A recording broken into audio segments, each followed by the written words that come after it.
السلام علیکم ورحمۃ اللہ وبرکاتہ۔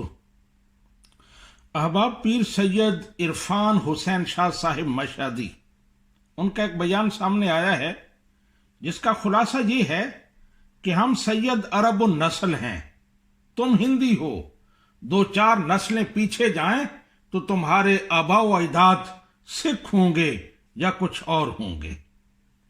شاہ صاحب کا یہ بیان اسلامی نظریات کے خلاف ہے، نبی رحمت صلی اللہ علیہ وآلہ وسلم کی تعلیمات کے منافی ہے۔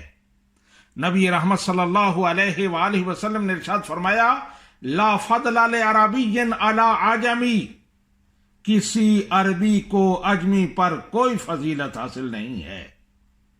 نام و نسب پر فخر کرنا اسلام میں حرام ہے، بہت بڑا گناہ ہے۔ احباب، میں سوچ رہا ہوں کہ سادات زادہم اللہ شرفا کو کیا ہو گیا؟ آئے روز یہ کیسی ہلکی باتیں کر رہے ہیں، یہ کس راستے پر چل نکلے ہیں؟ لوگوں کے نسب میں طعن و تشنیع کرنا، لوگوں کو گالیاں دینا، یہ راستہ یقیناً ان کے نانا کا راستہ نہیں ہے، یہ کسی اور کا راستہ ہے۔ نبی کریم صلی اللہ علیہ وآلہ وسلم نے ارشاد فرمایا، چار چیزیں جاہلیت کی علامت ہیں، اور ان میں سے ایک ہے الطعن فی الانساب، دوسروں کے نسب میں طعن کرنا۔ ایک اور حدیث پاک سماعت فرمائیں جس میں نبی رحمت صلی اللہ علیہ وآلہ وسلم نے بہت بڑی وعید سنائی ہے اس شخص کے لیے جو لوگوں کو ان کے سابقہ گناہوں پر طعن و تشنیع کرتا ہے، سابقہ مذہب پر طعن و تشنیع کرتا ہے۔ کوئی شرابی تھا، وہ شراب چھوڑ چکا، اب اسے شرابی کہتا ہے۔ کوئی سکھ مذہب سے تعلق رکھتا تھا، اب اسے چھوڑ چکا، اسے طعنہ دیتا ہے کہ تمہارے آباء و اجداد سکھ تھے۔ نبی رحمت صلی اللہ علیہ وآلہ وسلم نے ارشاد فرمایا، لم یمت حتی یعملہ، وہ شخص اس وقت تک نہیں مرے گا جب تک اس گناہ کا ارتکاب نہ کرے جس کا وہ دوسروں کو طعنے دے رہا ہے، جسے وہ چھوڑ چکے ہیں۔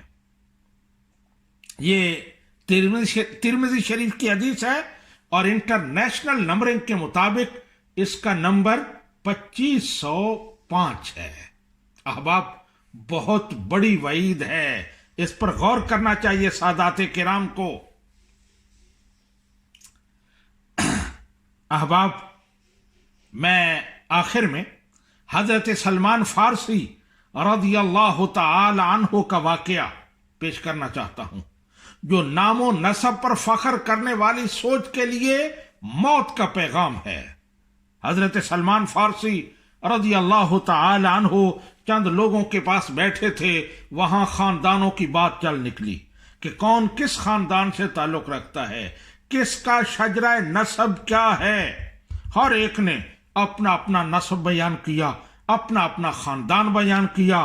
حضرت سلمان فارسی رضی اللہ تعالی عنہ کی جب بات چلی، کون سلمان فارسی؟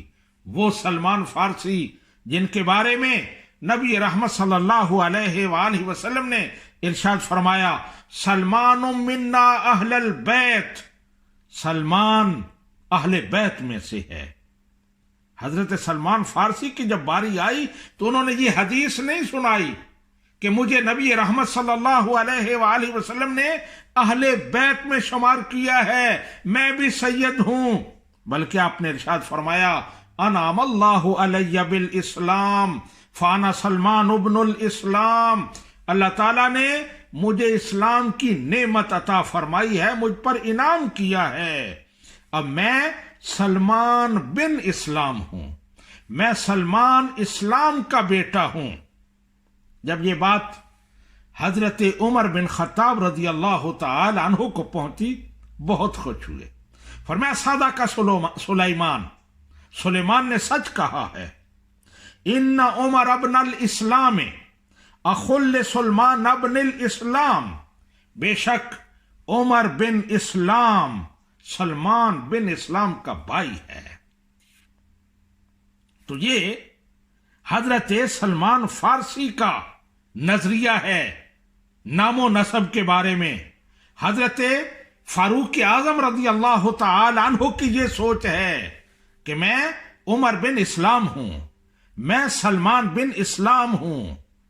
سادات کرام زادکم اللہ شرفا، اگر فخر کرنا ہے تو اسلام پر فخر کرو، نبی رحمت صلی اللہ علیہ وآلہ وسلم کے امتی ہونے پر فخر کرو، علم و عمل پر فخر کرو، سیرت و کردار پر فخر کرو۔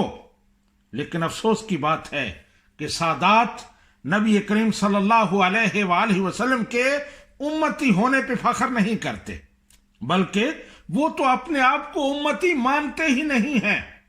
اکثر سادات سے سنا ہے وہ کہتے ہیں ہم سید ہیں تم امتی ہو۔